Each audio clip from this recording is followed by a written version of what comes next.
fois de plus, la religion prêchée et donnée à tous les prophètes et messagers vous sera présentée.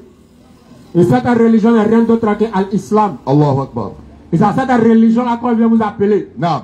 La religion de droiture. Naam. La religion qui guide. La religion du salut.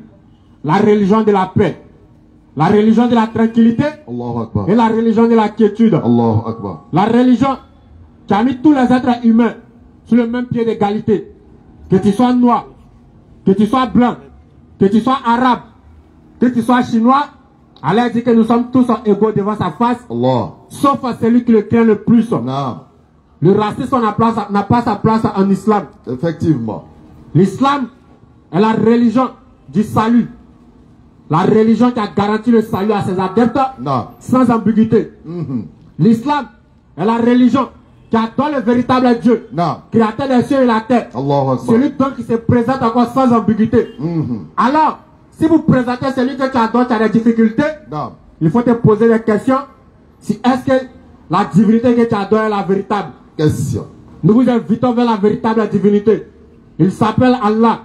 Il n'a pas engendré, il n'a pas été engendré non plus. Allahu Akbar. Et rien n'est égal à lui. Tout ce que vous imaginez n'est pas Allah. Naam. Ce que tu vas imaginer n'est pas Allah. Naam. Et ce que même tu as déjà imaginé, ce n'est pas Allah. Parce qu'aucune conscience humaine ne peut le cerner. Naam. Sauf à la dimension dont lui-même il s'est présenté à nous dans le Saint-Coran. Allahu Akbar. Allah s'est présenté à nous d'une manière adaptée à notre connaissance. Naam. Et c'est à cette divinité-là qu'on vient vous inviter. Allah. Et en même temps pour dire à nos frères et sœurs, Naam. ceux qui sont musulmans, ceux qui adorent Allah, que vous êtes dans la vérité. Et que vous adorez le véritable Dieu créateur des cieux et la terre. Allahu Akbar. À ceux qui pratiquent l'islam, nous venons vous dire ce soir que vous bénéficiez d'une grâce. Naam. Le fait d'être musulman. Le seul chemin qui va te mener vers le salut. Alors faisons attention pour ne pas perdre ce salut-là. Effectivement. Faisons attention pour ne pas nous tromper de direction. Naam. Et qu'est-ce qui peut nous aider dans ça? Question. C'est le fait d'aller apprendre notre religion. Allahu Akbar. Nous poser la bonne question. Naam. À chercher à savoir c'est quoi l'islam. Naam. Quel est le comportement du musulman? Effectivement. Quelle est la vie du prophète alayhi salatu wa salam? Sallallahu alayhi wa sallam. Quel était le comportement de ses compagnons alayhi salatu wa salam? Naam. C'est à ça qu'on vient vous inviter. Parce que les gens disent beaucoup de choses sur l'islam. Naam. Les défenseurs de l'islam sont là. Allahu Akbar. Ceux qui sont là pour présenter l'islam selon le Coran Naam. et non l'islam selon les radios et les télés. Allahu Akbar. L'islam selon la sunna et non l'islam selon les médias. Naam. C'est ça qu'on vient vous présenter. L'islam n'est rien d'autre que la paix, Naam.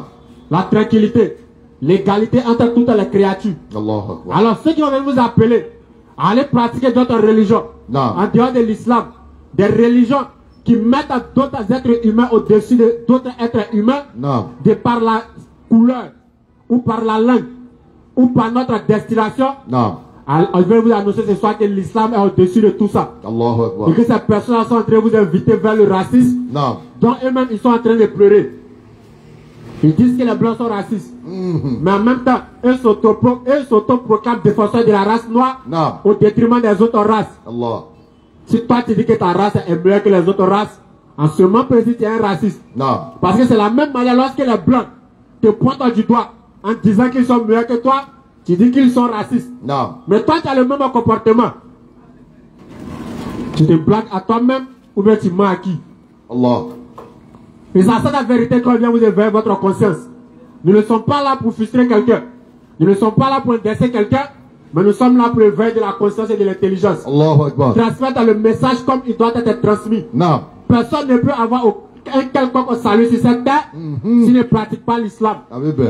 Personne ne peut avoir le paradis Naam. s'il ne suit pas le prophète alayhi salatu wa salam. Sallallahu alayhi wa sallam. C'est à ça qu'on vient vous inviter. Naam. Le prophète alayhi salatu wa salam, Paix et bénédiction. Muhammad ibn Abdullah, Naam. l'excellent modèle à suivre dont Allah parle dans le Coran, Naam. qui n'a rien à voir avec le Mahomet que les gens vous présentent sur le net, qui n'a rien à voir avec le Mahomet que les gens vous présentent dans les panels. Naam. Veuillez nous poser la question. Qui était Muhammad alayhi salatu wa salam? Question. Qui était Muhammad alayhi salatu wa salam? Réflexion. C'est celui dont le Coran parle en disant ceci. Fabima rahmati minallahi lintalahu. Allahu Akbar. Walau kuntan Fazon Ralizon, l'Anfado Min Hauli.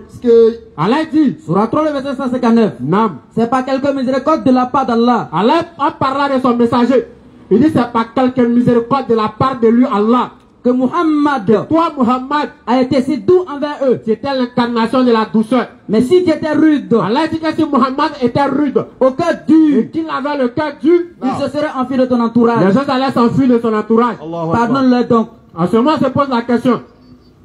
Quel est le Mahomet dont vous nous présentez qui est violent? Question. Alors que le Coran nous présente à Muhammad comme quelqu'un qui était l'incarnation de la douceur.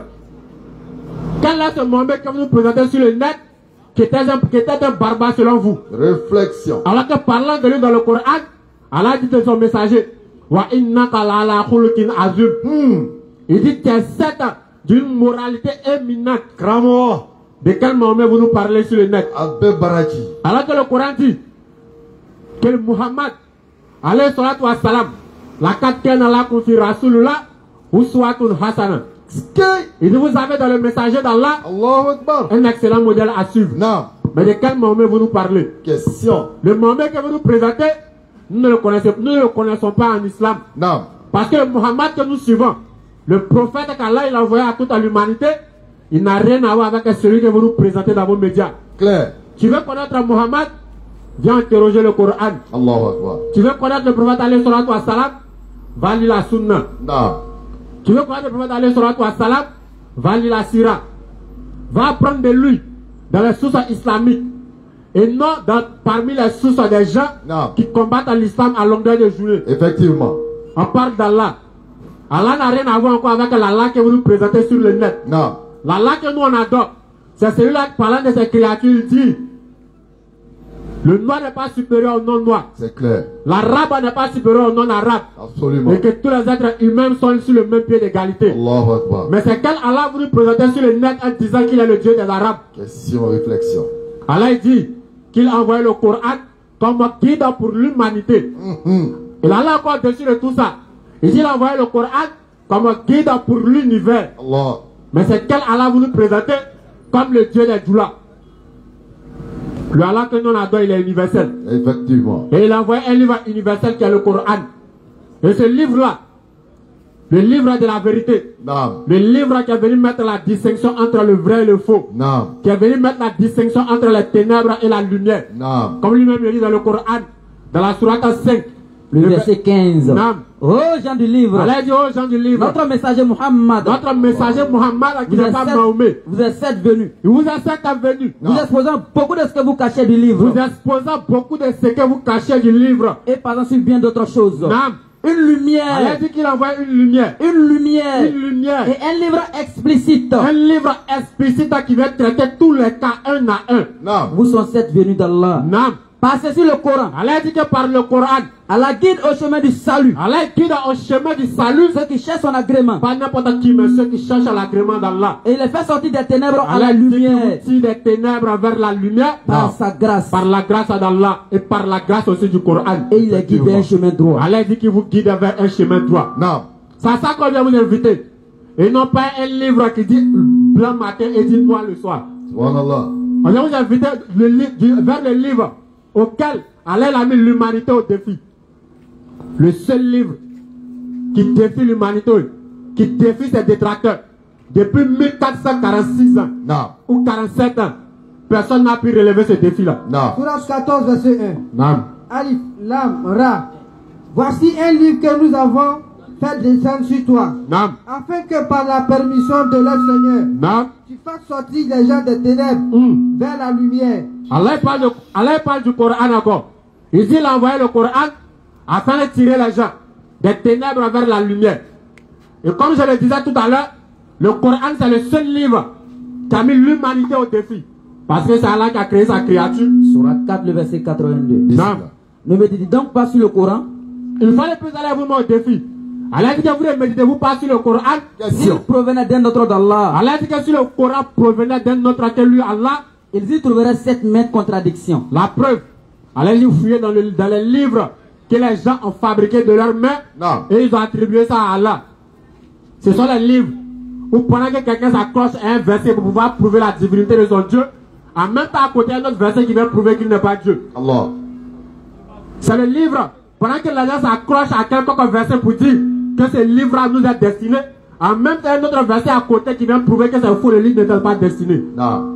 Allah dit que le Coran, il n'y a même pas une seule contradiction dans le Coran. Allahu Akbar. Et Allah a mis l'humanité au défi.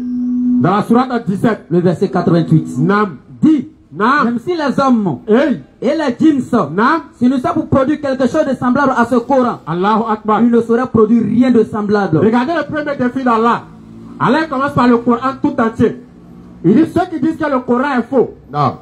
que le Coran est une œuvre humaine, et que le Coran ne vient pas d'Allah, que le Coran contient des contradictions, que le Coran est une œuvre humaine ou invention humaine, Non. Allah dit, t'achètes donc à te produire quelque chose de semblable à ce Coran. Allah il ne s'est pas arrêté là. Il dit les êtres humains, ainsi que les djinns, s'ils s'aidaient Non. mutuellement les deux, pouvoir produire quelque chose de semblable au Coran, Non. Ils ne sauraient produire rien de Allah semblable. dit que vous ne serez produire rien de semblable. Même si se soutenaient les uns les autres. Allah dit que même si les djinns et les hommes se soutenaient les uns les autres, Allahu Akbar. alors qu'on voit, pour démontrer à l'être humain qu'il est incapable, certains ont essayé et ils ont échoué. Allah ne s'est pas arrêté là. Alors quand il va réduire, dans la sourate 11, dans le verset 13, Bismillah. c'est-à-dire que du Coran tout entier, le défi encore descend. Allah va dire ceci dans le Coran. Écoutez. Sourate 11, dans le verset 13. Bismillah. Ou bien ils disent, Non. il a forgé le Coran. Allah dit que vous dites que le Coran est une œuvre du prophète Muhammad alayhi salatu wa salam. Non. Dit, Non. apportez donc 10 sourates semblables à ceci. Allah il a envoyé un défi. Il dit de produire le Coran tout entier. Il sait que vous n'allez pas arriver. Non. Allah dit à pas de problème. Comme le Coran entier, 114 sourates, c'est beaucoup. De 114 sourates, Allah il passe à 10 sourates. Non. Il dit vous dites que le Coran vient de Muhammad alayhi salatu wa salam. Dit que c'est Muhammad qui a inventé le Coran. Que Muhammad est un être humain comme vous. Non. Si Muhammad a pu inventer le Coran, Uh-huh. vous qui dites que le Coran n'est pas la vérité, Apportez donc 10 sourates semblables à ceci. Allah dit laissez 114 sourates. Envoyez 10 sourates. 10 seulement. 10. Et appelez qui vous pourrez Non. pour vous aider. Allah dit appelez qui vous voulez pour venir vous aider. Si Non. vraiment vous êtes véridique. Mais Allah il sait que l'être humain ne pourra pas. Non. Parce que l'être humain est faible. Mhm. Et pour confirmer que le Coran a lu sa parole, Non. dans la sourate 2, le verset 23 à 24, Bismillah. Allah va réduire. C'est-à-dire de 114 sourates, on se retrouve à 10 sourates. Allahu Akbar. Surah 2, le verset 23. Non. Si vous avez un doute sur ce que nous avons révélé à notre serviteur, Allah dit que si vous avez un doute sur le Coran et que vous pensez que le Coran ne vient pas du prophète alayhi salatu wa salam, regardez ce qu'Allah vous demande encore. tâchez donc de produire une sourate semblable. C'est-à-dire que nous sommes passés de 114 sourates Non. à 10 sourates. Les gens n'ont pas pu. Allah dit bon d'accord. Produisez une seule sourate. Allahu Akbar. Si vous dites que le Coran n'est pas l'œuvre d'Allah et que c'est l'œuvre du prophète alayhi salatu wa salam, Allahu Et Akbar. appelez vos témoins. Allah dit appelez qui vous voulez. Si vous ne parvenez pas, Regardez ce qu'Allah va dire. Wa in lam taf'alu, lan taf'alu. si vous ne parvenez pas, Non. et à coup sûr, vous n'y parviendrez jamais. C'est-à-dire quelqu'un qui te met au défi. Absolument. Avant même que tu essaies de relever le défi derrière, il faut t'appeler, tu ne pourras pas. Non. Non. Allah a vous démontrer dans cet instant que l'être humain est faible. Et que vous ne pourrez jamais atteindre, c'est-à-dire quel que soit votre niveau de réflexion, Non. vous ne pourrez jamais atteindre la réflexion d'Allah ou atteindre la parole qu'Allah avait descendue dans le Coran. Allahu Akbar. Voilà le défi qu'Allah a lancé à l'humanité. Certains même ont essayé. D'autres ont essayé. Mais un essayant, à ceux même qui sont allés présenter le Coran, et même ont dit que Wallahi, nous attestons que tu es dans le faux. Allahu Akbar. À l'instant de Musulmatul Kezab. Allahu Akbar. Il est parti voir son peuple. Il dit Muhammad alayhi salatu wa salam Paix et bénédiction sur lui. est le Rasoul de l'humanité. Non. Et que lui, il est le Nabi, c'est-à-dire que lui, il est le prophète, le dernier prophète. Il est venu voir son peuple, il dit il a reçu une révélation. On dit ok, ce que tu as reçu là, il faut réciter. Allahu Akbar. Il dit Al-Fil. Wamadra comme Al-Fil. Ses parents même ont commencé à rire. Il dit Wallah, nous attestons que Mousselim est un grand menteur. Allah. Mais qu'est-ce qu'ils ont ajouté dessus? Qu'un menteur qui vient de chez nous nous est préférable qu'un véridique qui vient d'ailleurs. Allahu Akbar. Voilà comment ils l'ont suivi. Tous ceux qui ont essayé de défier le Coran, ils sont tous cassés la tête. Et Allah ne s'arrête pas là encore. Surah 15, verset 9. Non. En vérité, c'est nous qui avons fait descendre le Coran et c'est nous qui en sommes gardiens. Allah il a dit, tous ceux qui ont pris le temps à pervertir la parole d'Allah, Non. à tronquer la parole d'Allah, Allah dit que c'est lui qui a fait descendre son Coran et c'est lui qui en est gardien. Raison pour laquelle les gens essayent. Souvent, ils glissent ça dans les traditions. Non. Mais ils oublient qu'il y a des milliers de personnes qui ont ça dans leur cerveau. C'est-à-dire que même si aujourd'hui, on demandait de supprimer tous les Corans physiques qu'on a aujourd'hui, Non. il y aura des gens qui vont s'asseoir et puis vont réciter le Coran, vont réécrire ça du premier jusqu'au dernier verset. Clair. Allah dit que c'est lui l'honnête gardien. Allahu Akbar. Allah ne s'est pas arrêté là. Pour terminer, dans la sourate 41, Bismillah. le verset 41. Non. Voilà ce qu'encore Allah il va dire. Surat 44, 41, le verset 41. Non. Bismillah. Ceux qui ne croient pas au rappel le Coran. Allah dit que ceux qui ne croient pas au Coran, raison pour laquelle lorsque vous dites d'arrêter de forniquer, vous dites oh c'est doi. Ceux qui ne croient pas au rappel le Coran, quand vous dites d'arrêter de voler, vous dites oh c'est doi. Ceux qui ne croient pas au rappel le Coran, quand vous dites d'arrêter de consommer l'alcool, ils disent oh le Coran n'a pas interdit l'alcool. Non. Allah dit que ceux qui ne croient pas au rappel le Coran, non. Alors que c'est un livre inattaquable. Allah dit que le Coran est un livre inattaquable. Le fond ne l'atteint d'aucune part. Allah dit que vous vous trompez vous-même, vous ne pouvez jamais changer la parole d'Allah. Le fond ne l'atteint d'aucune part. Allah dit que le fond ne peut atteindre le Coran de nulle part. Ni par devant, Ni par devant, ni par il a derrière. dit ni par les ennemis de l'islam et même encore les adeptes de l'islam. Allahu Akbar. Allah dit que le fond ne l'atteint ni par devant, Absolument. ni par derrière. C'est une Absolument. révélation émanant d'un sage. Mais pourquoi? Parce que ce n'est pas une œuvre humaine, Non. mais c'est une révélation émanant d'un sage digne de louange. Sur ce, on donne la bonne compréhension. La vérité Bismillah. reste la vérité, le mensonge demeure le mensonge. Comme le dit Allah subhanahu wa ta'ala, que y a-t-il après la vérité si ce n'est le mensonge? Allahu Akbar. Nous sommes très heureux de vous retrouver encore ici ce soir Naam. pour partager avec vous ce délice spirituel. Nous sommes les élèves d'Abdul Magid, la BAM 1781. Naam. Je suis avec Mahmoud. Je suis avec le Cheikh Mahmoud ce soir Subhanallah. pour essayer un tant soit peu de partager avec vous dans les limites, Allahu Akbar, dans les limites de notre connaissance. Allahu Akbar. Et ce soir encore, Naam. il vous a présenté l'islam, il vous a présenté qui est Allah. Naam. L'islam est loin d'être une religion raciale ou ethnique. Écoutez. L'islam n'a pas de coloration. Et cela ne vient pas de nous, c'est Allah qui l'a dit. Naam. Parce que la supériorité en islam, ça n'a pas de couleur, ça n'a pas de forme, ça n'a pas de taille. Allahu Akbar. Ça a tout simplement cette spiritualité qui est la piété. Naam. Et nous sommes dans cette street dawa, à savoir la dawa dans la rue depuis des dizaines d'années, histoire d'interpeller la masse que le temps est proche. Allahu Akbar. Le ciel est nuageux et les temps sont sombres. Allah. Il faut te trouver ton abri et ta caverne. Naam. Trouve-toi ton abri et ta caverne. Écoutez. C'est pourquoi ce soir, nous allons parler d'un sujet qui est quand même important et fondamental en islam. Écoutez. Le sens de la responsabilité. Allahu Akbar. Le sens de la responsabilité. Naam. Parce que nous parlons beaucoup de l'islam, mais on oublie ce facteur-là. L'islam est différent des autres croyances. Naam. L'islam, c'est le sens de la responsabilité. Allahu Akbar. C'est pourquoi quand nous regardons cette histoire d'esclavage dans l'histoire, nous disons qu'il y a le sens de la responsabilité. Écoutez. Oui, le sens de la responsabilité. Et ce soir, vous allez comprendre que l'islam n'est pas comme les autres religions. Écoutez. Inch'Allah, nous allons commencer avec la sourate 33, le verset 72. 72. Nous avions proposé aux cieux, Non. à la terre et aux montagnes la responsabilité de porter les charges, de faire le bien et d'éviter le mal. Non.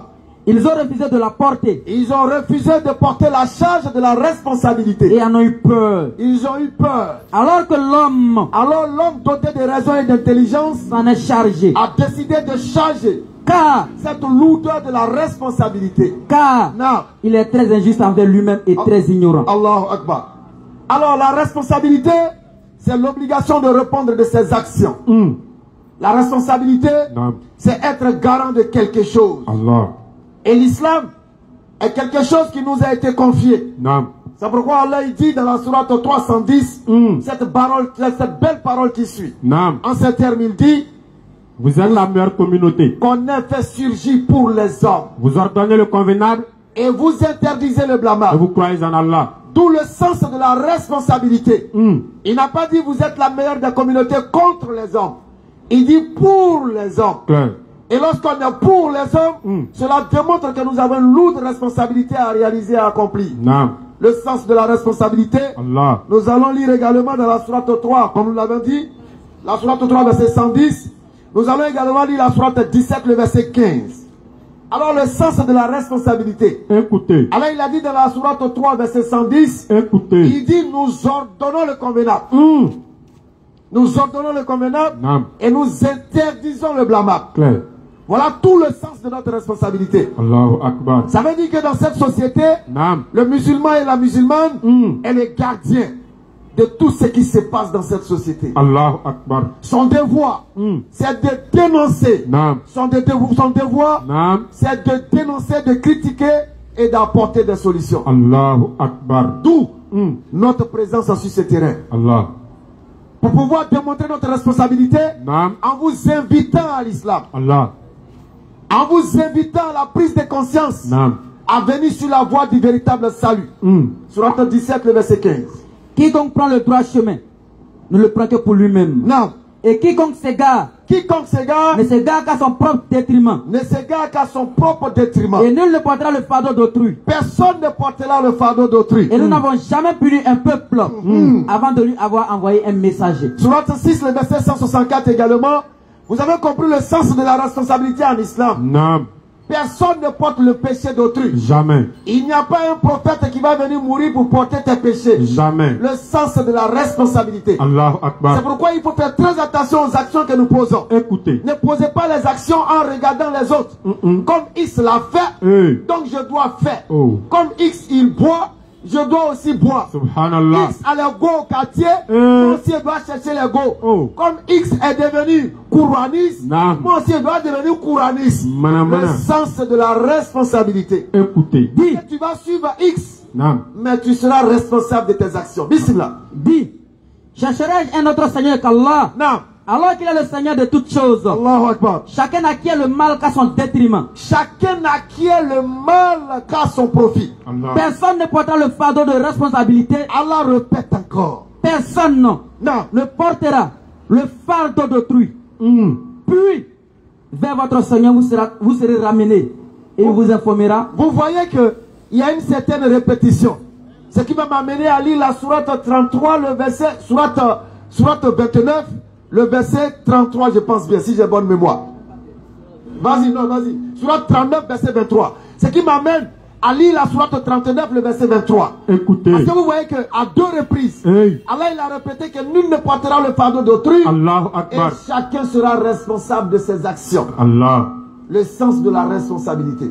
Surah 33, Surah 39, le verset 23. Sourate 39, le verset 23. Allah a fait descendre le plus beau des récits. Non. Un livre dont certains versets se ressemblent Certains versets se ressemblent et se répètent. et se répètent. Les peaux de ceux qui redoutent leur Seigneur Oh, frissent. c'est bon, se répètent. Nam. On nous a toujours dit la répétition est pédagogique. Claire. Ou la répétition est la mère de la connaissance. Nam. Et ce terme ne date que du 16e siècle. Allah. Et c'est un terme venant du latin. 16e siècle. Hey. Mais déjà, Non. au 7e siècle, c'est-à-dire aujourd'hui on a 1447 de ce que nous comptons, Nam. parce qu'en vérité aucune date n'est correcte. Claire. Si vous ne le savez pas, nous vous informons. Ah. Aucune date n'est correcte.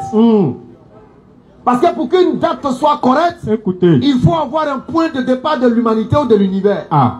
Qui a ce point de départ? Question réflexion. C'est pourquoi le Coran encore de façon intelligible, Non. Allah dit aux hommes de ce que vous comptez. Nam. Donc nous sommes à l'an 1447 de l'Égypte, Nam. de ce que nous comptons. Claire. Et non de ce qui est la réalité. Allahu Akbar. Aucune date. 2025 c'est faux. Hey. Donc, 3000 combien c'est faux. pour revoir ton âge, mon Ça frère. fait 3000 ans que le monde, c'est faux. Hey. Ça fait 2 millions d'États, c'est faux. Ah. Rien n'est vrai. On essaie seulement de faire des estimations. Allah. C'est pourquoi Allah dit de ce que vous comptez. Nam. Donc déjà en 1447, Hey. au 7e siècle, le prophète paix et bénédiction sur lui Sallallahu alayhi wa avait sallam. déjà prononcé cette pédagogie de la répétition. Allahu Akbar. Sourate 39, le verset 23. Allah a fait descendre le plus beau des Allah a récits. fait descendre le plus beau des récits. Un livre Non. dont certains versets se ressemblent et se Les versets répètent. se ressemblent et se répètent. La répétition est une pédagogie depuis le 7e siècle. Allah. Les musulmans avaient déjà la connaissance de cette phrase Naam. qui va prendre tout son sens à partir du 17e siècle ou du 16e siècle. Écoutez. Voici la vérité de l'islam. Écoutez. L'anticipation sur le temps. L'anticipation sur ce qui pourrait être la vérité. Allahu Akbar. Allah a anticipé sur toutes choses. C'est pourquoi l'ignorance ou l'ignorant en islam n'a pas sa place. Clair. Le sens de la responsabilité. Nous allons continuer toujours avec le sens de la responsabilité. Naam. En lisant la sourate 16, le verset 25. Mais avant, vous allez répéter la sourate 29, le verset 12 à 13 pour que vous compreniez quelque chose. Vous allez voir la profondeur du sens de la responsabilité. Sourate 29, verset 12 à 13. Et en position la sourate 16, le verset 25. Je vais vous expliquer quelque chose dans les deux versets. Et ceux qui ne croient pas disent à ceux qui croient. Ceux qui ne croient pas disent à ceux qui croient. Suivez notre sentier. Suivez notre sentier. Et que nous supportions vos fautes. Suivez notre voie, on va supporter vos péchés. Mais ils ne supporteront rien de leurs fautes. Ils ne supporteront rien de vos péchés. En vérité, ce sont des menteurs. Ce sont des menteurs. Et très certainement, ils porteront leur fardeau. Ils porteront leur fardeau. Et d'autres fardeaux. C'est-à-dire ils porteront leurs péchés et ils ajouteront leurs péchés d'autres péchés. En plus de leur propre fardeau. Allahu Akbar. Et ils seront interrogés le jour de la résurrection. Si le sens de la responsabilité. Écoutez. Lorsque vous voyez des chouyouks ou des personnes qui disent qu'on ne faites plus rien, moi je vais porter votre péché. Si vous faites ça, qu'il n'y a pas eu ça, moi le jour de la résurrection, je vais aller témoigner pour vous. Via. Le Coran dit quoi? Ce sont des menteurs. Personne ne portera le péché d'autrui. C'est pourquoi il faut être responsable de tes actions.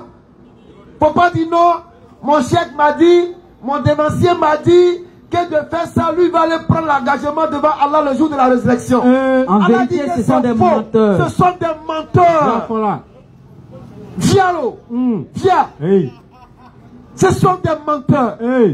Ils ne porteront pas ton péché. Rien. Le sens de la responsabilité. Naam. Alors il dit, ils porteront leurs péchés et ils porteront aussi une partie des péchés d'autrui.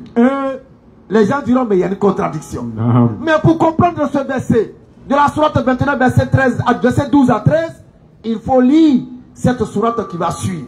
La sourate 16, le verset 25. Sourate 16, verset 25. Vous allez comprendre pourquoi Allah dit ils vont porter leurs péchés et ils vont porter aussi une partie des péchés des autres. Sourate 16, le verset 25. Qu'ils portent donc au jour de la résurrection tous les fardeaux de leurs propres œuvres ainsi qu'une partie des fardeaux de ceux qu'ils égarent, sans le savoir combien est mauvais le fardeau qu'ils portent. Jean-Marc, donne-moi encore sa vie et envie. Sourate 16, le verset 25, vous allez comprendre deux choses. Écoutez. Il faut faire vivre les mots, faire vivre les lettres. Qu'ils portent donc.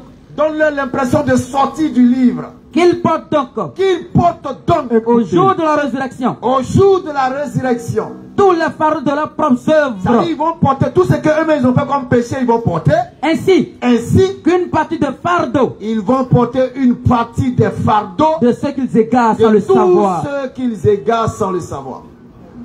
Donc la sourate 29, 13 à 12 à 13 se comprend à partir de la sourate 16, verset 25. Non. Ils vont porter leurs péchés et ils porteront aussi le péché d'autrui. Allahu Akbar. Le sens de la responsabilité. Quel que soit le degré de l'estime ou de l'amour, écoutez, quelle que soit la considération que l'on aura pour son prochain, lorsque le moment du sommeil arrive, chacun dort dans son moule. Personne ne dort à la place de l'autre. Personne ne va dire, attends bébé, comme je t'aime trop, aujourd'hui laisse-moi dormir à ta place. Non, frère Sam, comme toi et moi on est trop frère Sam, aujourd'hui laisse-moi dormir à ta place. Chacun, quand son moment arrive, tu n'es même pas conscient à quel moment tu dors. Tu sais à quel moment tu te couches, mais tu ne sais pas à quel moment tu dors. Parole de vérité. C'est pourquoi dans la langue bambara, encore écoutez, l'équivalent de la mort, la ressemblance avec la mort,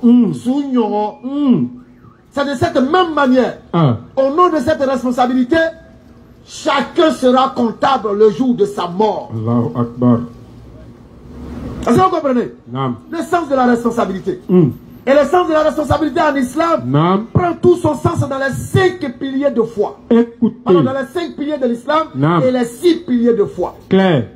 Le sens de la responsabilité. Naam. Est-ce que tu es suffisamment responsable pour assumer que Allah il est unique et qu'il n'y a point d'autre divinité en dehors de lui? Question, Est-ce que tu es réflexion, suffisamment analyse. responsable pour assumer ta foi partout où le besoin se fait sentir? Est-ce que tu as cette responsabilité-là? Question. Le sens de la responsabilité. Allahu Akbar. C'est pourquoi nous disons que il n'y a jamais eu de traite négrière arabo-musulmane, Clair. mais il y a plutôt eu une traite arabe, mais jamais musulmane. Clair. Parce que écoutez, l'humanité à un moment donné Écoutez. a vu que ce acte était abominable. Naam. Ils ont donc décidé de l'abolir. Ils ont décidé d'abolir l'esclavage. Mais allez-y lire la définition de l'abolition. Question. Que signifie abolir? Ah oui, l'humanité n'a pas prêté attention. Parce que lorsqu'on va abolir quelque chose, Naam. parfois les acteurs de la chose ne sont pas associés. Clair. Abolir, supprimer, abroger, annuler, il y a tout dedans sauf un élément capital. Écoutez. Un élément important. Écoutez. Et cet élément important, c'est l'islam qui va valoriser. Surat 90, à partir du verset 4 à 13. Vous allez voir quelque chose. L'islam, c'est le sens de la responsabilité. Ce n'est pas de l'émotion. Chacun sera comptable. Surat 90, le verset 4. Abolir, c'est abroger, supprimer, annuler, faire tout ça. Mais il y a quelque chose qui manque dans l'abolition. Nous avons 7 ans. Et c'est l'islam qui va valoriser cela. Nous avons 7 ans. Nous avons 7. Créer l'homme pour une vie de lutte. Créer l'homme pour une vie de lutte. Vas-y, continue jusqu'au verset 13. Pense-t-il que personne Non. ne pourra rien contre lui? Pense-t-il que personne ne pourra rien contre lui? Il dit, Il dit. j'ai gaspillé beaucoup de biens. Allahu Akbar. Pense-t-il Non. que nul ne l'a vu? Non. Ne lui avons-nous pas assigné 2 yeux 2 yeux. et une langue Une langue. et 2 lèvres? 2 lèvres. Allah. Ne l'avons-nous pas guidé aux 2 voies? Ne l'avons-nous pas guidé aux 2 voies? Or, Le sens de la responsabilité. Le bien et le mal appartiennent à Dieu. La voie du bien, voici. La voie du mal, voici. Choisis. Au bout des 2 voies, tu auras à rendre compte de tes actions. Allahu Akbar. Le sens de la responsabilité, c'est ça l'islam. Continue. il ne s'engage pas Il ne s'engage pas dans la voie difficile. dans la voie difficile. Mais qui te dira? C'est que la voie difficile, Qui va te dire c'est quelle la voie difficile? c'est délier un joug, C'est délier un joug. affranchir un esclave. À quoi? Affranchir un esclave. Affranchir un esclave. Allahu Akbar. Il y a un mot qui est sorti. Affranchir Affranchir.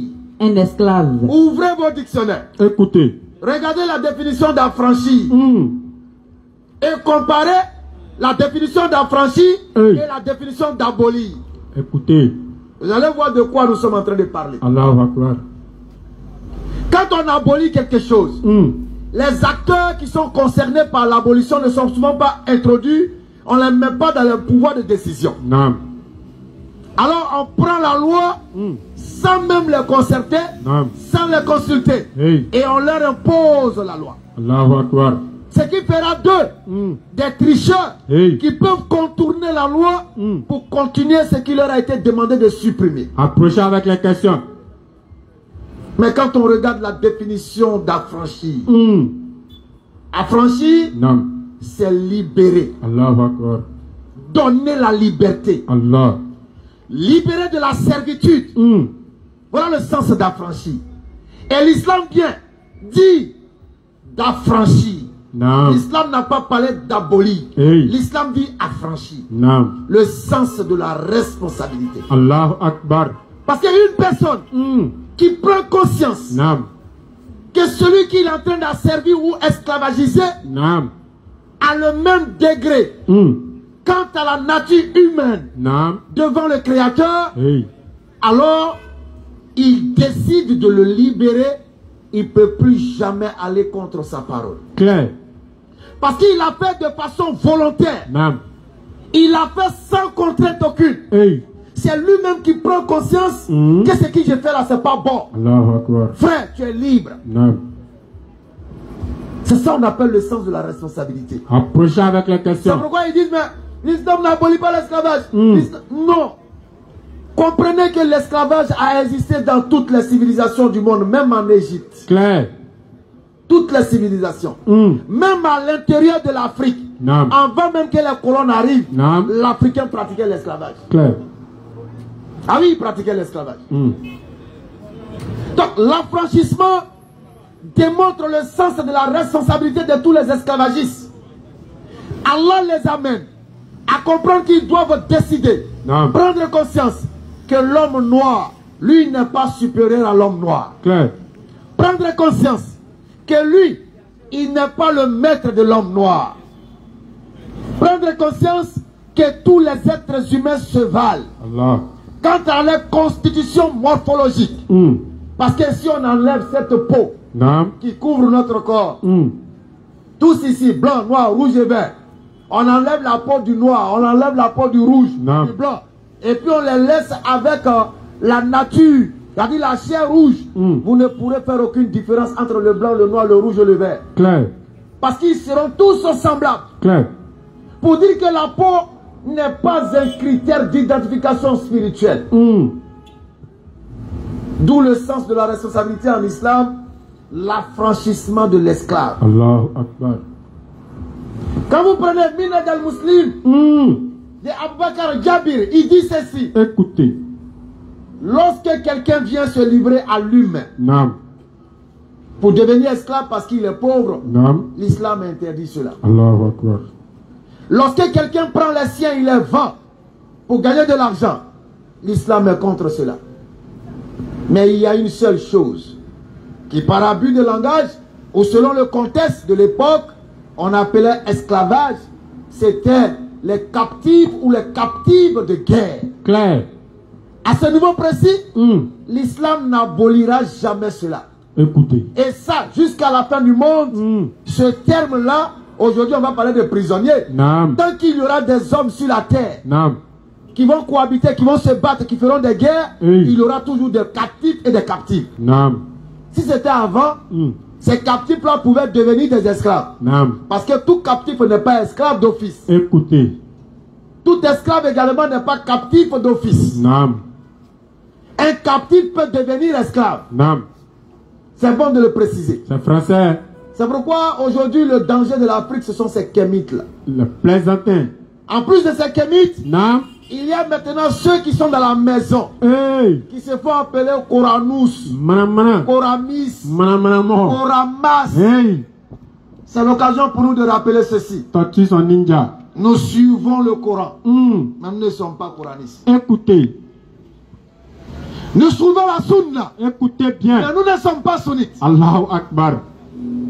Nous suivons la voie des salafs soli. Clair. Mais nous ne sommes pas salafis. Écoutez encore, c'est français. Qui sommes-nous? Écoutez. Nous sommes ceux-là que Allah a identifiés au travers de la bouche de son ami intime Ibrahim alayhi salam. Nous sommes musulmans. Luttez pour Allah avec tous les fois qu'il mérite. C'est lui qui vous a élu. Il ne vous a imposé aucune gêne dans la religion. Celle de votre père. Abraham. Lequel vous a déjà nommé musulman avant ce livre et dans ce livre. Nous on est musulmans quand Zemboko Bello. On n'est pas dans les conflits bizarres. Non, on n'est pas dedans. On est musulmans. Coran, Sunna, la voie de Salaf Soli. Clair. Point final. Clair encore. Voilà la vérité que les gens n'aiment pas entendre. Et Allah. Quand il dit ça, on dit non, c'est mamie, c'est l'auto. Que y a-t-il derrière la vérité si ce n'est le mensonge? Parole d'Allah. Il y a quoi derrière la vérité si ce n'est le mensonge? Question, réflexion, analyse. Alors, les kémites pareil. Et je rappelle encore. Quand vous aurez en face de vous un Koranous, faut pas t'embêter à aller dire non, comment on prie. Parce que comment... Non. Il dit Coran par Coran. Lui, il ne veut pas les hadiths. Pourtant, nous savons que les hadiths nous ramènent dans l'historicité de la vie du prophète alayhi salatu wa salam. Et sa conformité avec la vie qui est le Coran al-Karim. C'est ça les hadiths. qui était son père, comment il vivait, qu'est-ce qui s'est passé, qu'est-ce qui s'est pas passé. C'est là-bas, dans les hadiths. Lui, il dit, il ne croit pas à ça. Il dit Coran, pas Coran. Écoutez, il n'y a pas de problème. Alors, avant qu'on ne parle de comment on prie, comment on prend l'ablution, on parle d'un homme qui s'appelle Mohammed alayhi wa sallam. Prouve-nous que Mohammed a existé par le Coran. Allahu Akbar. Ce matin, il y a un qui est tombé dans le pied. Il faut le voir en train de bégayer. Incapable de bouger. Maçon sur maçon. Il ne peut plus bouger.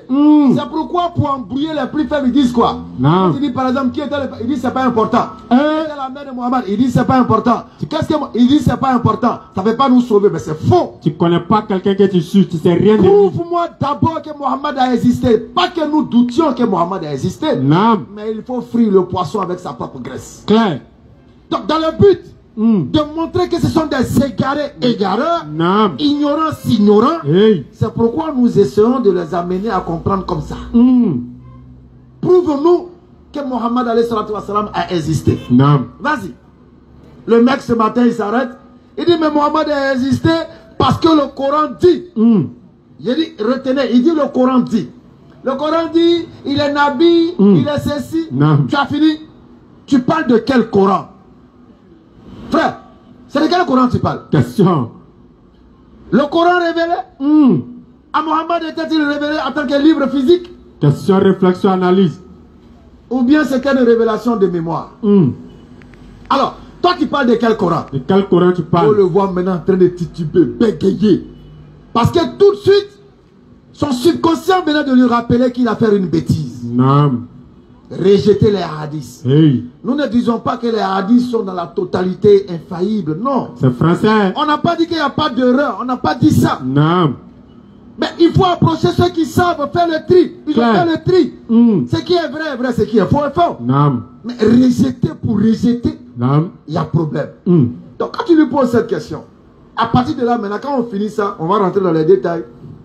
Mais il ne pourra jamais te répondre jusqu'à la résurrection. Claire. Parce que quand il va dire le Coran, demande-lui, est-ce que c'est le Coran physique? Si tu as un Coran physique, il faut lui montrer. Est-ce que c'est ça là? Il n'a pas cœur de te dire oui. S'il dit oui, c'est ça, dis-lui, est-ce que Mohammed a reçu un livre physique? Question, réflexion, analyse. Est-ce que Mohammed a reçu un livre physique? Et garde à lui. S'il te dit Sourate 2, verset 5, il faut lui demander Sourate 2, verset 5 là. Tu as enlevé ça où? Question, réflexion. Sourate 2 et puis ton verset 5 là. Toi, tu as enlevé où? La numérotation des versets là. Tu as enlevé ça où? Qui t'a dit? Les titres des sourates, tu as enlevé où? Qui t'a dit de faire tout ça? Tu as enlevé ça où? Le débat ne dure même pas 15 minutes. Si ça a trop fait, c'est 2-3 minutes. C'est bouclé. C'est quand on essaie de rentrer dans abolition, non, pour essuyer, ça devient trop long. Ils ne sont pas intelligents. Jamais. Donc nous devons les aider à prendre conscience qu'ils ne sont pas intelligents. Qu'Allah facilite notre compréhension. Amen. Et nous allons terminer avec la lecture de ceci. Dans la nation nègre et culture, vous allez voir la palette des Namer. Les sacrifices humains pratiqués par les Égyptiens. Et également, tu vas nous lire la palette des Namer exactement, juste en bas. Après, on va prendre le génocide de Voilé 42 à 43. Vous allez voir également ce que les gens faisaient des nègres. Qu'est-ce que le noir faisait du noir lui-même? Quand on commence à dire ça, ils disent voilà, ils sont en train de dénigrer les ancêtres. Vous ne verrez jamais un arabe en train de dénigrer ses ancêtres. Dans le Coran même, l'arabe a déjà dénigré son ancêtre. Il dit que c'était des idolâtres polythéistes. Il dit qu'ils enterraient leurs filles vivantes.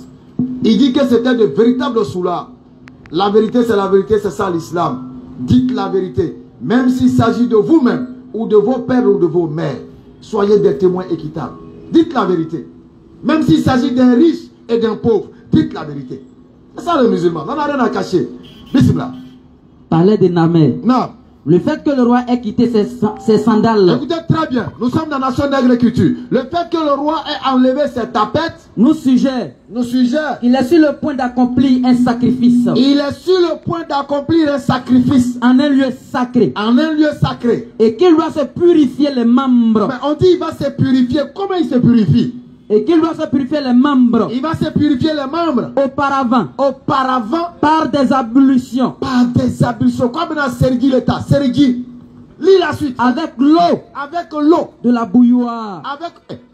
Sendra Belleralo.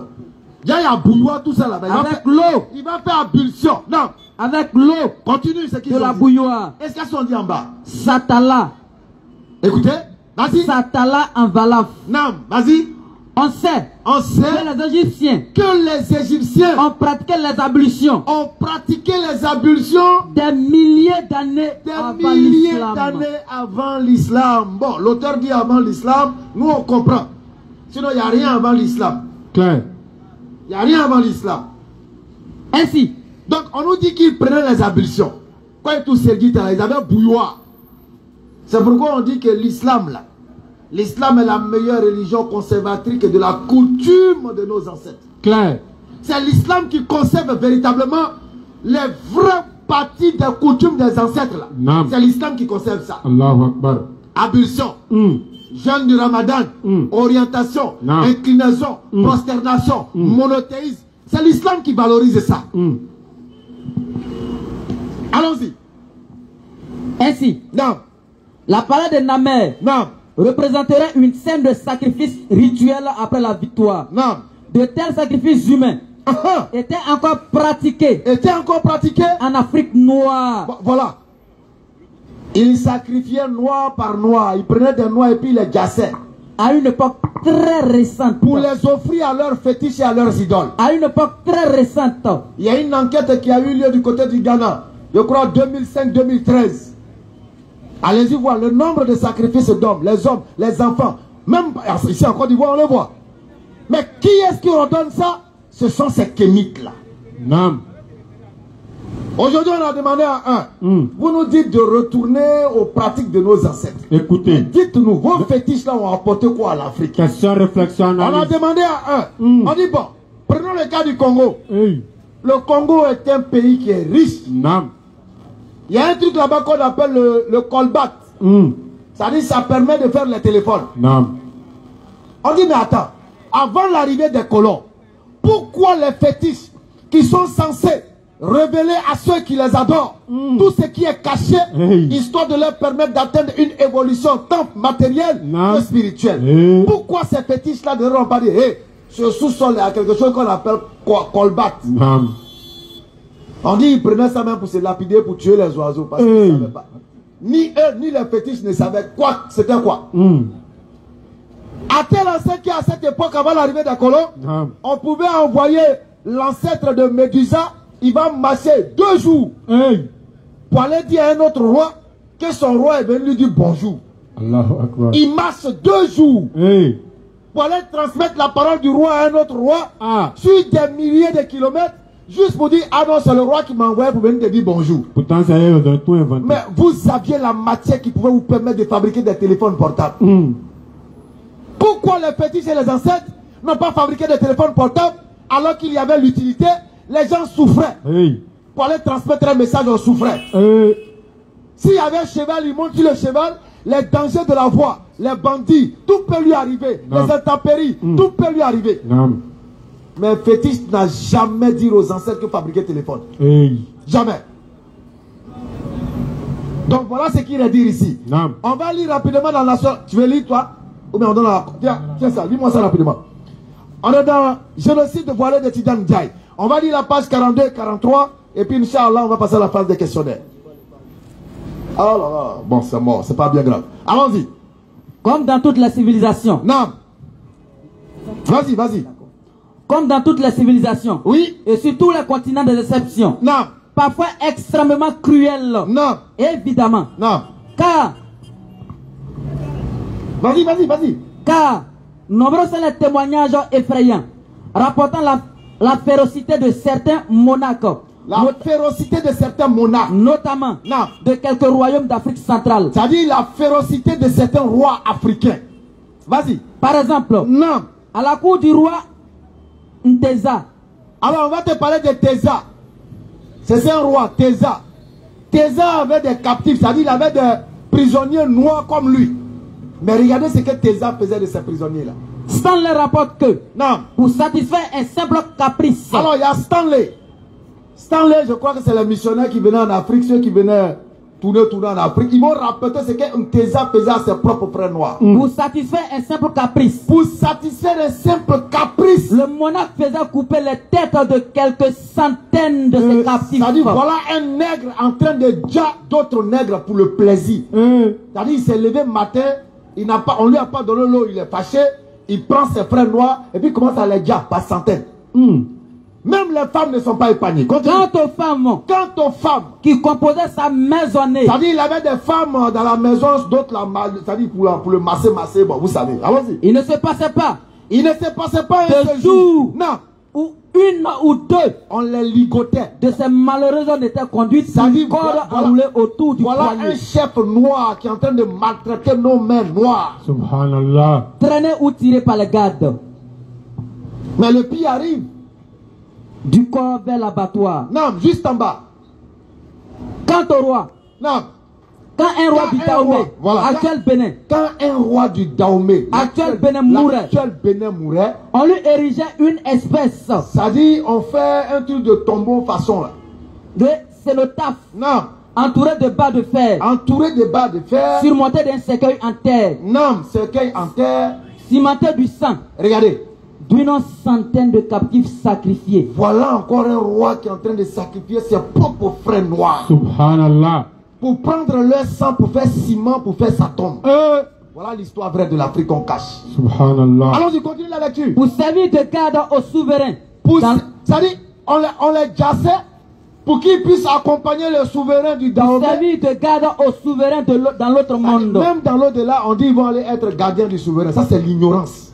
Lors des fêtes sanguinaires nommées. On dit lors, il y a une fête qu'on appelait la fête sanguinaire, on appelait ça la grande coutume. Grande coutume. Non. On égorgeait. On dit, on jassait. Des centaines de captifs à la fois. Des centaines de noirs étaient déjà par d'autres noirs. Pour qu'ils aillent porter au roi de fin la nouvelle du couronnement de quand on dit que la mécréance est une maladie, c'est ça qui est là. C'est ça là qui est là. Ils sont muets, aveugles. C'est une maladie. Allah. Comment quelqu'un peut penser qu'un roi il est mort? On a mis un nouveau roi. Alors on va attraper d'autres noirs pour pouvoir les dire et puis leur dire, bon, vous allez aller dire au roi qui est mort là qu'on a mis un nouveau roi à sa place. Même là-bas on connaît esclaves. Regardez comment la mécréance était énorme. Alors que l'islam avait déjà éduqué en disant, ne maltraitez pas vos esclaves. Si Allah a mis un captif sous ta main, ne le maltraite pas. Écoutez. Nourris-le de ce que toi-même tu manges et habille-le comme tu t'habilles convenablement. Allahu Akbar. Si tu lui confies un travail, que c'est plus lourd que lui, il faut l'aider. Allah. Je crois dans la sourate 3 ou 4, 86, Allah nous le dit clairement, d'agir avec bonté envers les esclaves. C'est ça l'islam. Voici la vérité que les gens cachent. Écoutez. Ils ont peur de l'islam. Ils ont peur de la vérité de l'islam parce que l'islam les amène à prendre conscience qu'il faut se détacher de tout ce monde matériel et puis chercher en faisant profil bas l'au-delà qui est plus durable et meilleur. Tout en cherchant sa part ici-bas de façon licite. Qu'Allah fasse notre compréhension. Amin. Inch'Allah, on va passer à la phase de questions-réponses. Apportez vos questions. Ne venez pas à 23h pour si vous voulez faire débat. Assalamu alaikum wa rahmatullahi wa barakatuh. Wa alaikum salam wa rahmatullah. On va remercier les prédicateurs pour ce magnifique enseignement. On va passer maintenant à la série des questions.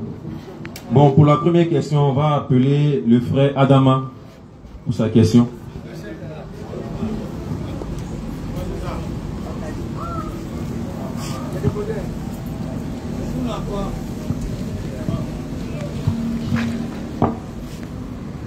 Salam alaikum. Wa alaikum salam wa rahmatullah. Denis, lors de votre développement, vous avez parlé des couranistes. Effectivement, sur le Twitter, sur les réseaux sociaux, on assiste au phénomène des couranistes. Maintenant, moi, j'ai une question à poser. Est-ce que le fait de suivre le Coran uniquement fait de toi un musulman ou pas? Alhamdulillah, summa salatu wa salam ala rasulillah. Est-ce que le fait de suivre le Coran seulement fait de toi un musulman? La réponse est simple. Si vous aimez Allah, qu'est-ce qu'on fait? Si on aime Allah, qu'est-ce qu'on doit faire? On suit le Coran. On suit le prophète alayhi salatu wa salam. Si vous aimez Allah, suivez le prophète alayhi salatu wa salam. Alors, le prophète, qu'est-ce qu'il a dit avant de partir? Je m'en vais, je vous laisse deux choses. Deux choses à laquelle si vous vous accrochez, vous n'allez jamais vous perdre. Le Coran et ma sunna. Donc pourquoi toi tu viens balayer un et puis tu dis je prends un? Tu es qui?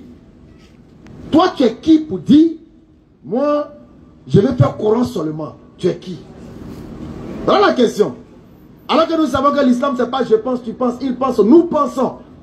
C'est pas ça. Allah il a dit, le messager a dit. Voilà l'islam. Donc dis que moi je prends le Coran seulement. Est-ce que ça fait de toi? Est-ce que tu n'es pas musulman? Si on s'en tient à tout ce qu'on vient de dire là, il y a problème. Ton islamisme risque d'être entaché. C'est-à-dire il va y avoir beaucoup de gnangnements dedans. Parce que tu as balayé un élément, tu as choisi un élément, alors que tu n'es pas prophète, tu n'es pas messager, tu n'es rien. Et celui que tu dis suivre, t'a donné une orientation. Voilà ce que je peux donner comme réponse, Inch'Allah. En fait, il y a quelque chose qui est simple. Les 5 piliers de l'islam, il y a les 2 attestations de foi. Le premier qui vient après, c'est quoi? C'est la salat, n'est-ce pas? Tous ceux qui se font appeler coranistes, il faut les faire arrêter. Ne les demande pas le nombre de rakas dans le Coran. Non, non. Il ne faut pas les demander, il faut les demander la manière dont ils font la manière dont on fait la salat. C'est-à-dire, tu t'arrêtes, tu finis, tu t'inclines, tu te relèves, tu te prosternes, tu t'assois, tu t'abaisses encore et puis tu t'assois. De la manière ça se fait dans l'ordre là. Il n'y a pas sorti ça dans le Coran. Il n'y a pas dit le nombre de rakat, le nom des prières. C'est-à-dire, ça, ils aiment sauter, aller prendre des versets ou faire du casse-casse. Il faut lui dire, de la manière, lui, il fait sa prière. Il n'a qu'à te montrer dans le Coran. Elle a dit, Akimu Sola wa Atu Zaka.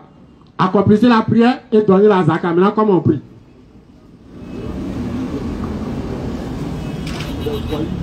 Tu vois, non? Ils vont te dire aussi qu'il y a un verset qui dit, inclinez-vous et prosternez-vous avec ceux qui se prosternent. Il n'y a pas de problème. Mais quand lui s'arrête, il dit quoi d'abord? Allahu Akbar. Il va s'arrêter. Il va réciter une sourate. Il va réciter la Fatiha. Après, il va réciter une sourate. Il va finir, il va faire quoi? Il va s'abaisser. Quand il s'abaisse, il fait quoi? Il va réciter quelque chose. Même s'il récite, il va s'arrêter. Mais le problème, c'est quoi? Dans l'ordre que ça se fait. Soit c'est une seule chose. S'il s'arrête dans la prière, il ne faut rien va dire. Il s'incline, il se prosterne, il se lève, il s'en va à la maison. Et tous, ils ont une manière de prier qui n'est pas dans le Coran. Et puis ça, c'est devant la caméra, on dit. On les met tous au défi. Il n'y a pas un qui peut venir accomplir la prière textuellement sans toucher un hadith. Ça n'existe pas. Même si soit ça serait un hadith, ou soit c'est lui-même qui va inventer. Maintenant, si tu n'arrives pas à accomplir la salat, tu as quoi? Est-ce que tu es toujours musulman? La réponse est donnée, Inch'Allah. Maintenant, ma deuxième question relative aux chrétiens.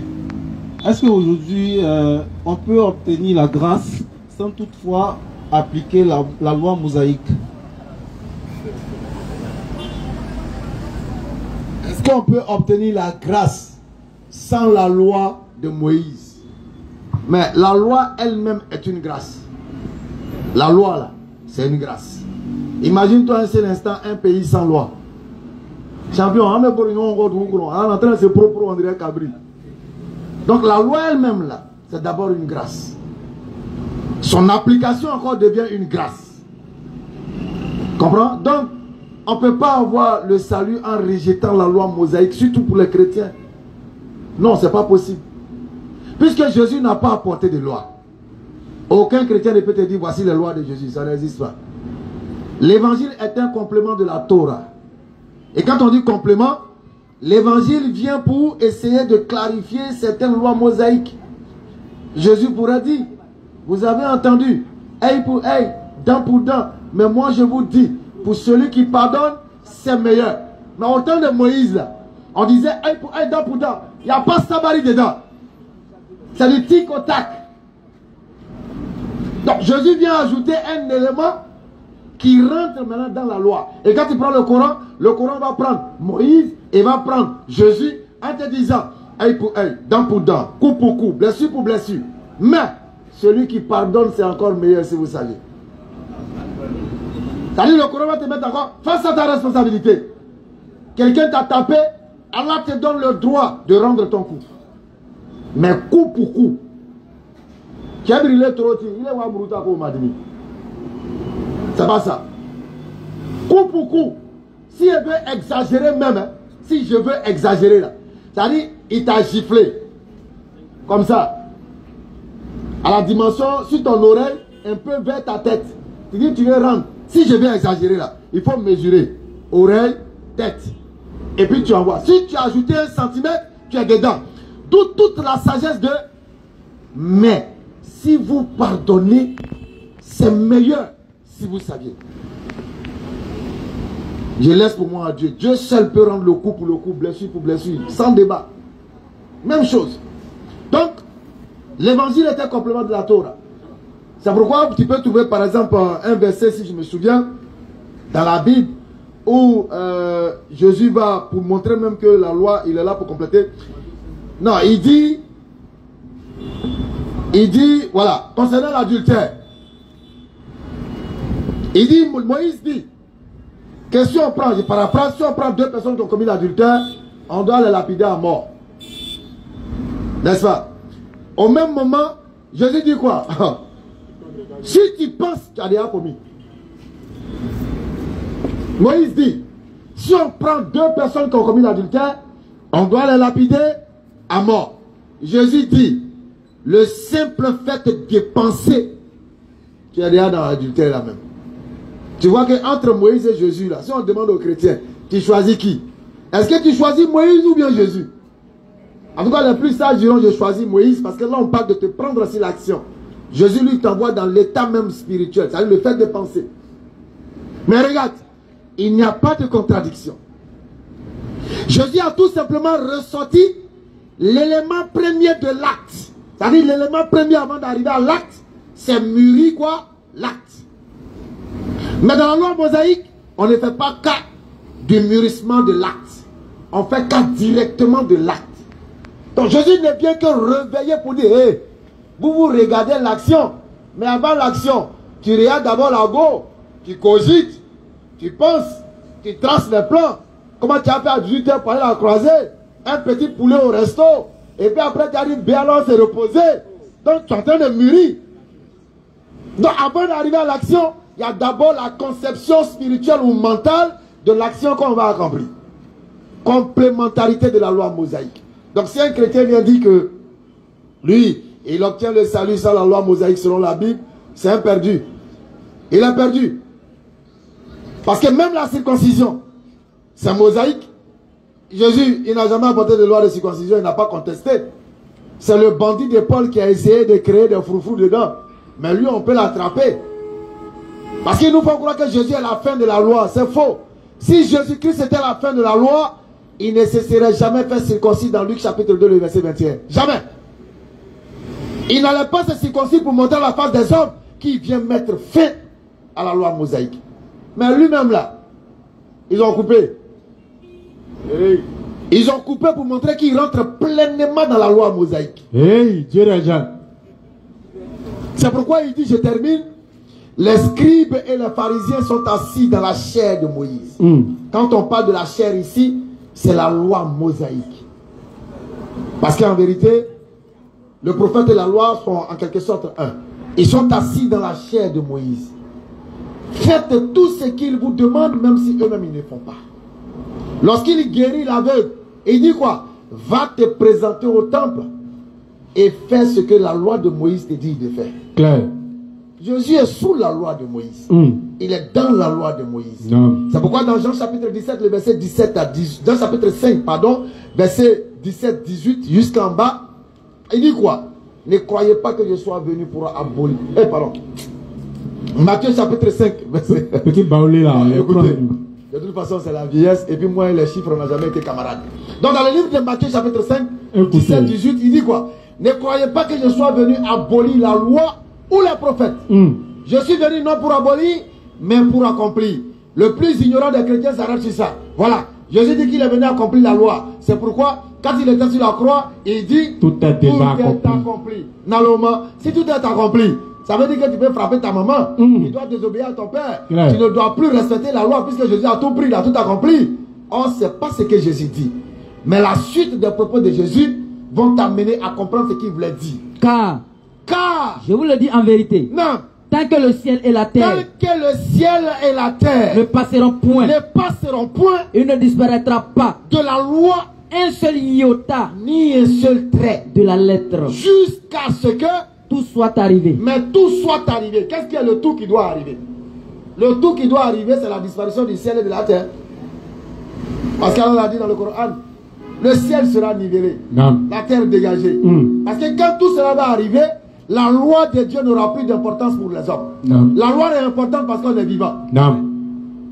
Mais quand la trompette va sonner et que la terre va ressortir ce qu'elle contient, des morts, et qu'on se présentera en rang devant notre Seigneur, à quoi sert encore la loi? Rien. La loi dit ne vole pas. Tu as volé, on t'a attrapé. À quoi sert encore la loi? Rien. Ils ont des asseries. La loi n'a de valeur que lorsque n'a pas encore rentré sous la loi. Donc tant que le ciel et la terre ne disparaissent pas, la loi mosaïque, ça demeure. Et c'est le Coran maintenant qui vient, en tant que dernière législation, pour venir combiner les deux, faire une synthèse, et puis boucler la boucle. C'est bon? Kalasse. Maintenant, j'ai une troisième question. Voilà. 2 jours là, laissez les chrétiens un peu. Je suis à la Kémie. Ici là. Y a-t-il un rapport entre la religion islamique et nos traditions? Est-ce qu'il y a un rapport? Y a-t-il un rapport entre la religion islamique et nos traditions? Bien évidemment. Mais cela va dépendre de quel élément de la tradition. C'est pourquoi on demande toujours aux Kémites. Vous nous dites de retourner aux traditions.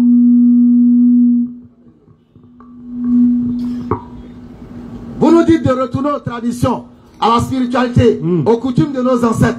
On leur pose la question.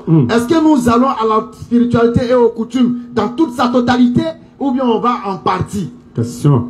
Parce que toute sa totalité là, il y a ce qu'on vient de lire là. Quand on veut rentrer dans toute la totalité, il y a ce qu'on vient de lire.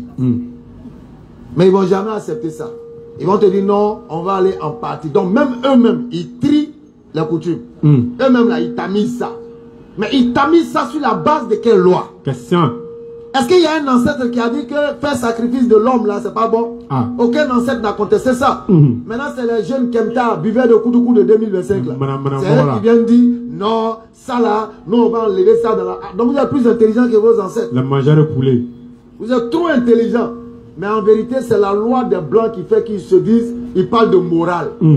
Comme ils ont connu la loi des Blancs, alors ils parlent de non, selon la morale, selon la bonne conscience, selon l'humanité. Quelle humanité? Donc ça veut dire qu'à l'époque où on faisait ça, il n'y avait pas d'humanité.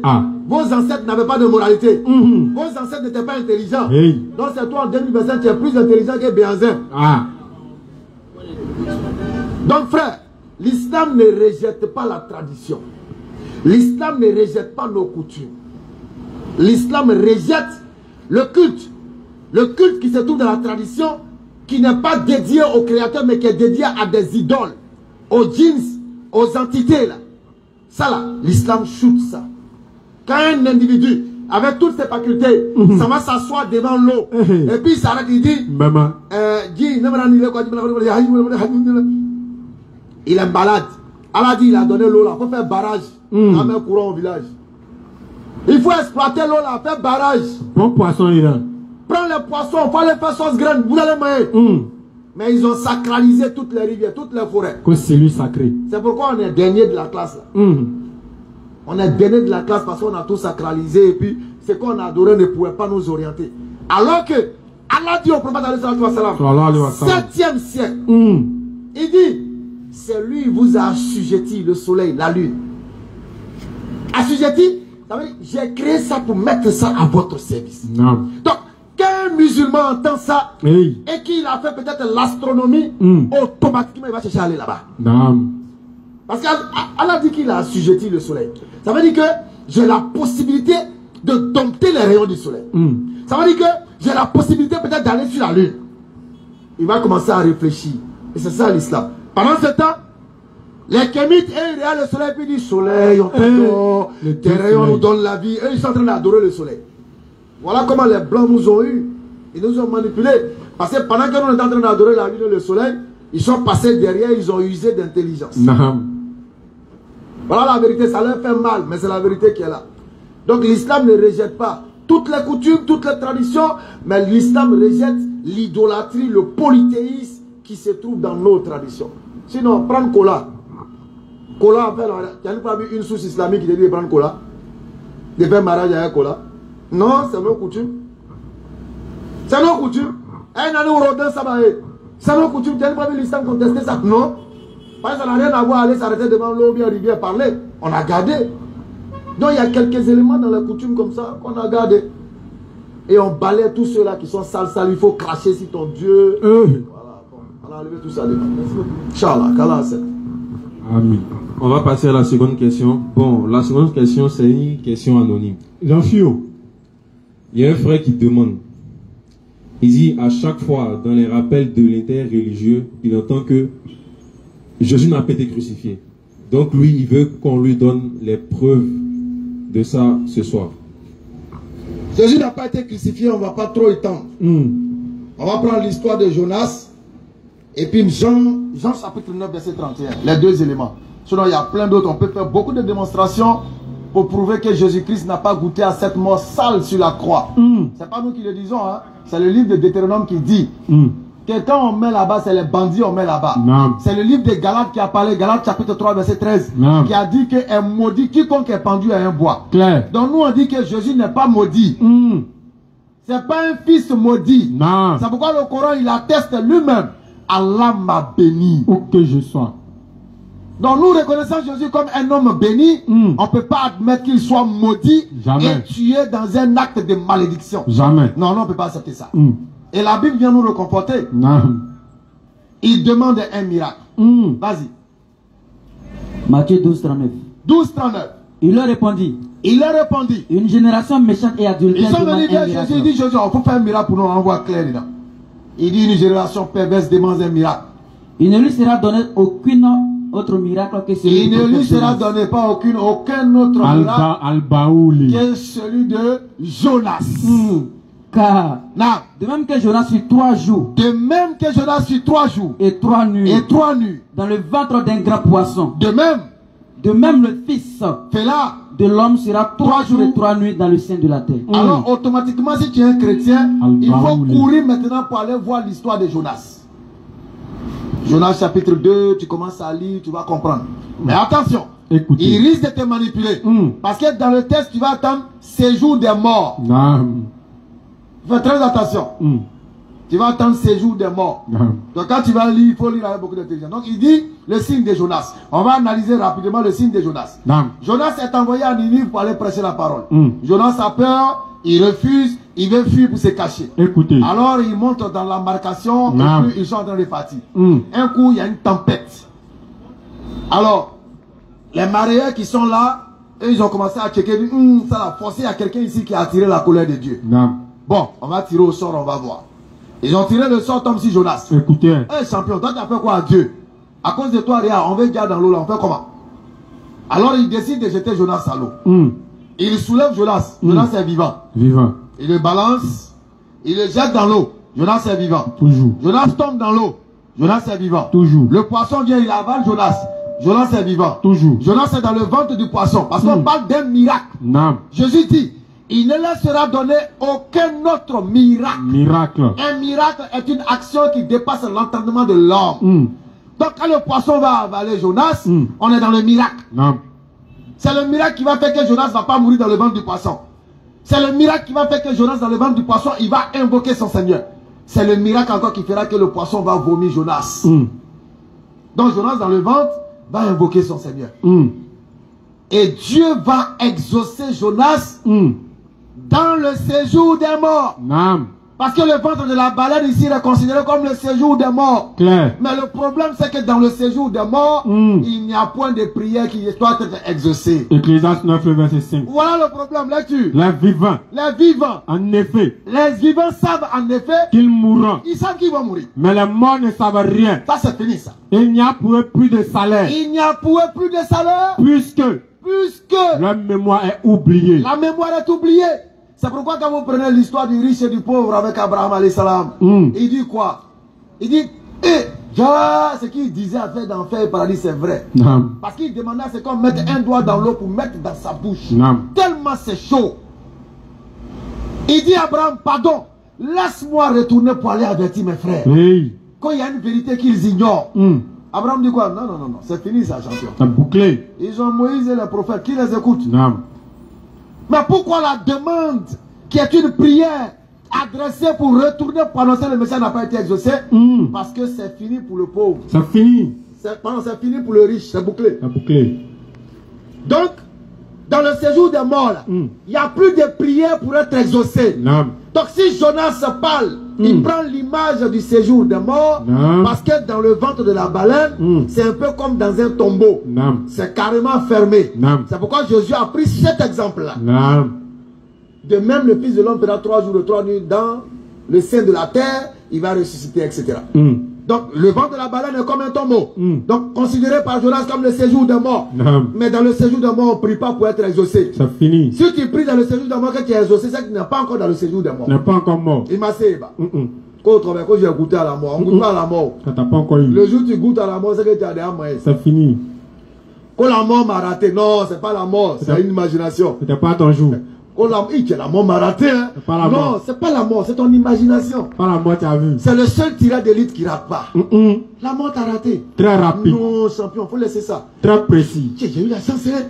La mort m'a raté, hein. Non, c'était pas la mort. C'est pas la mort. C'est ton degré de peur qui te fait penser que c'était la mort. C'était pas encore la mort. C'est pas lui. Lui, il donne pas avertissement. Il vient te chicote, il rate pas. Il s'en va à toi. Donc, tu comprends? Alors, Jésus-Christ, même, ça dit, dans ce verset-là, quand on essaie de faire le développement en plein débat, on dit, ça c'est la deuxième partie de l'argumentaire. Écoutez. On dit toujours que Jésus-Christ vous dit que même s'il devait arriver sur la croix, supposons que par miracle, il soit crucifié. Écoutez. Jésus-Christ vous dit, au travers de l'histoire de Jonas, que même si on me met sur le poteau, moi Jésus, je ne serai pas mort. Jamais. Je ne vais pas mourir là-bas. Comprenez l'histoire de Jonas. Maintenant, quand on prend Jean chapitre 9, le verset 31, on va chuter par là. Il y a beaucoup d'autres argumentaires, mais on ne va pas tout dire parce que le temps est très court. Jean chapitre 9, le verset 31. Ça va aller. Ikra. Qu'à la face des Woro. 9:31. Qu'à la face de ton Woro, lire un bonheur. Amen. Nous savons que Dieu n'exauce point des pécheurs. Nous savons que Dieu n'exauce point les pécheurs. Mais si quelqu'un l'honore, et fait sa volonté, et fait la volonté de Dieu, c'est celui-là qui l'exauce. Alors une simple question. Est-ce que Jésus-Christ honorait Dieu? Question. Est-ce que Jésus-Christ faisait la volonté de Dieu? Question. Si oui, pourquoi dans le livre de Matthieu chapitre 36, c'est ça, verset 29, 39, faut lire ça d'abord. Pourquoi? Non, champion, il est vieilli. Il est vieilli, donc... Verset 39. La vieillesse, c'est 6 mois. Donc on va prendre le livre de Matthieu. Moi, j'aime plutôt les lettres. Al-Baouli, c'est là. Voilà. Je connais les lettres, mais les chiffres, là, c'est pas mon problème. Allons-y. Puis, ayant fait quelques pas en avant, lorsque Jésus va sentir la manigance des bandits autour de lui pour l'assassiner, parce qu'on appelle ça l'assassinat d'un innocent. Quand ils ont voulu l'assassiner, et qu'il a su qu'il devait l'assassiner, et que la seule personne qui pouvait le sauver, c'était son créateur, il va faire un pas, il va invoquer Dieu. Et il se jeta sur sa face et pria. Alors il va faire soujoud, il va se prosterner. Mon père, s'il est possible. Retenez que quand Jésus dit mon père, ça ne veut pas dire papa. Parce que père ici prend le sens de l'être supérieur à glorifier. Claire. Et le fils prend le sens du serviteur. C'est-à-dire celui qui fait la volonté de Dieu. Alors il dit, père, s'il est possible. S'il est possible. Que cette coupe s'éloigne de moi. La coupe, selon les théologiens chrétiens, c'est la mort que les gens s'apprêtent à faire vivre à Jésus. Si cette mort pouvait s'éloigner de moi. Toutefois. Non pas ce que je veux. Non pas ce que je veux. Mais ce que tu veux. À ce moment précis, on fait une pause. Est-ce que la volonté de Jésus est égale à la volonté de Dieu? Question. Hein? est-ce que la volonté de Jésus-Christ est égale à la volonté de Dieu? Question, réflexion, analyse. Nous musulmans, nous répondons oui. Non. Puisque un prophète ne fait rien sous l'effet de la passion. Tout ce qu'il fait n'est que révélation. Non. Et la prière que Jésus est en train de faire là est un enseignement pour ceux qui le suivront. Pour dire que quand tu es dans la détresse là, il ne faut pas chercher secours auprès d'un fétiche, d'un homme. Cherche secours auprès de Dieu. Claire. Alors, il se met à prier. Non pas ce que je veux, mais ce que tu veux. Non. Et pendant qu'il dit, non pas ce que je veux, mais ce que tu veux, il te rappelle dans un autre verset, je ne dis rien de moi-même. Il te rappelle dans un autre chapitre. Moi, Jésus là, je ne dis rien de moi-même. Non. Je dis tout ce que le Père me recommande de dire. Claire. Bon, s'il ne dit rien de lui-même, qui est-ce qui a mis dans sa bouche de faire cette prière-là? Question. Si c'est Dieu qui a mis cette prière dans sa bouche, est-ce que Dieu peut encore dédier cette prière qu'il a mise dans sa bouche? Nous répondons non. Jamais. Parce que lorsqu'Allah subhanahu wa ta'ala a mis la parole de repentance dans la bouche de Adam alayhi salam, et que Adam alayhi salam a répété la parole de repentance que Allah a mise dans sa bouche, Allah a agréé son repenti. De même, il met la parole de la prière salvatrice dans la bouche de Jésus. Jésus lance la prière et Dieu ne peut qu'agréer. Non pas ce que je veux, mais ce que tu veux. Pourquoi il emploie ce terme? Parce que tout bon croyant, tu ne peux jamais venir prier Dieu et puis dire voilà, être zélé. Même si tu es sûr que Dieu va t'exaucer là, il faut toujours dire Seigneur, que ta volonté soit faite. Souvent c'est difficile pour nous de demander que la volonté de Dieu soit faite parce que notre cœur désire la chose. Lui-même il a peur du résultat. Tu as vu non? Comme notre cœur désire la chose, on a du mal à dire que ta volonté soit faite. Et Allah nous rappelle dans ce thème dans le Coran, il dit, vous pouvez avoir de l'amour pour une chose dans laquelle il y a un grand mal pour vous. Mais vous pouvez détester quelque chose dans laquelle il y a un grand bien pour vous. Mais où se trouve la sagesse? Question. Qui est le connaisseur de l'inconnaissable? Allah. Qui est le connaisseur de l'invisible? Allah. Alors le croyant dira que ta volonté soit faite. Oui, donc c'est cet enseignement-là que Jésus a essayé de donner. Non pas ce que je veux, mais ce que tu veux. Alors que nous savons que dans le livre de Jacques, il nous a été dit, priez les uns pour les autres. Car la prière du juste a une très grande efficacité. Vous savez ce que ça veut dire? Question. Très grande efficacité veut dire, le juste c'est qui? C'est celui qui va atteindre le degré de Al-Issal. Et Al-Issal, c'est quel degré? C'est le degré où le croyant devient corps avec son créateur. Non pas de façon physique, mais dans la manifestation de la volonté de Dieu. Allahu Akbar. Donc quand tu atteins ce niveau-là, ta prière devient un ordre pour Dieu. Quand tu atteins le degré de Al-Issal, tu demandes à Dieu, Dieu même il t'exauce. Kun fayakun. C'est pourquoi Jésus parle de juste. Un juste, c'est celui qui est déjà justifié. C'est-à-dire qu'il est déjà agréé par Dieu. La prière du juste a une très grande efficacité. Bon, dites-moi, qui peut être plus juste que Jésus? Question. Qui? Est-ce que les disciples de Jésus sont plus justes que lui? Alors si eux ne sont pas plus justes que Jésus, mais comment Jésus peut demander à Dieu et puis sa prière ne va pas être efficace? Jamais. Je termine rapidement. Que lorsque vous prenez Marc chapitre 12, hein?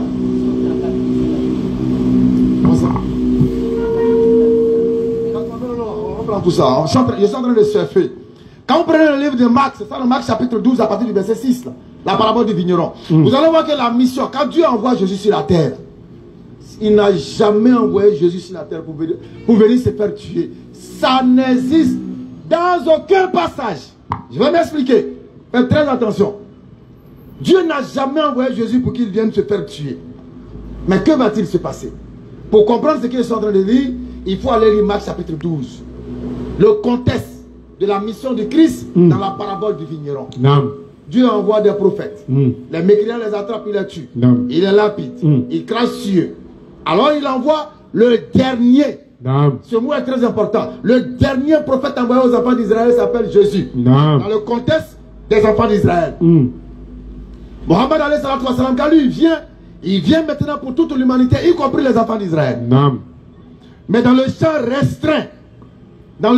restreint des enfants d'Israël, Jésus a été le dernier parmi eux qui leur a été envoyé. Clair.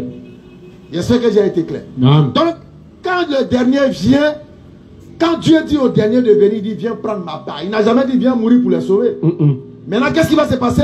C'est eux, sous la manigance du diable, vont essayer maintenant de tuer Jésus parce qu'ils savent que c'est le dernier. Non. C'est pourquoi il vous rappelle dans Jean chapitre 8, vous voulez accomplir les désirs de votre père, Satan. Non. Donc la mort de Jésus n'est pas reliée à sa mission sur terre, mais la mort de Jésus est une manigance satanique au travers de ceux qui ne croiront pas en lui. Clair. Bon, on y est d'ailleurs, c'est bon. Salam alaikum. Bon, on va passer à la dernière question. Oui, la dernière, bismillah. Bon, c'est la question d'un frère qui est en train de nous suivre en ce moment. Inch'Allah. Voilà, il a envoyé la question en direct. Donc, je vais lire sa question. C'est un peu long. Il dit, je viens vers vous avec une question sincère posée dans un esprit de dialogue respectueux et ouvert. On entend souvent que la venue du prophète Mohammed est annoncée dans la Bible. Mais en lisant l'Ancien Testament, je trouve des prophéties très claires au sujet de Jésus-Christ.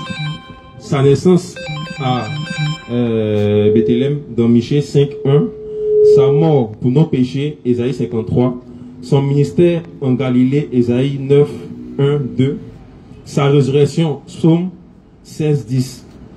Ma question est la suivante. Pourrez-vous me montrer une prophétie claire dans l'Ancien Testament qui parle de Mohammed par son nom ou qui décrit précisément sa mission, comme c'est le cas pour Jésus? Si Mohammed est vraiment le sceau des prophètes, pourquoi aucun prophète biblique ne l'annonce clairement? Merci d'avance. C'est simple. On ne va pas faire long, on va faire ça très court. Pourquoi aucune prophétie biblique ne l'annonce? Tout simplement, à l'image de son ancêtre Ismaël alayhi salam. Écoutez. Dieu a fait une promesse à Ismaël. Non. Demande-le. Demande à l'interrogateur. Pourquoi ils n'ont jamais donné la suite de la vie d'Ismaël jusqu'à la réalisation de la promesse à lui faite par Dieu? Parce qu'ils ont eu peur du résultat. Non. Alors ils ont camouflé.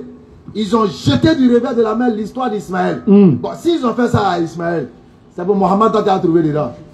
Et Poujé Bekbe. C'est son nom que tu cherches. Tu vas vieillir. Tu n'as pas trouvé ça dedans. Mais nous essayons de faire des efforts pour repérer des éléments à l'intérieur qui ne mentionnent pas son nom, mais qui mentionnent quand même le champ de sa mission. On ne va pas rentrer là-dedans. Mais retenez ceci, la Bible a une histoire. Et quand vous entendez parler des apocryphes, écoutez. Les apocryphes, ça dit c'est lors des conciles, des gens se sont assis. Ils ont pris la parole de Dieu. Et puis eux-mêmes, ils ont pris leur réflexion. Ils disent, bon, ça là, on n'a qu'à enlever ça là. Bon, on va mettre ça là à la place de ça là. Bon, un tel livre, comment vous voulez trouver le nom ou les trucs concernant Mohammed dedans? Vous ne pouvez pas trouver, donc c'est compliqué.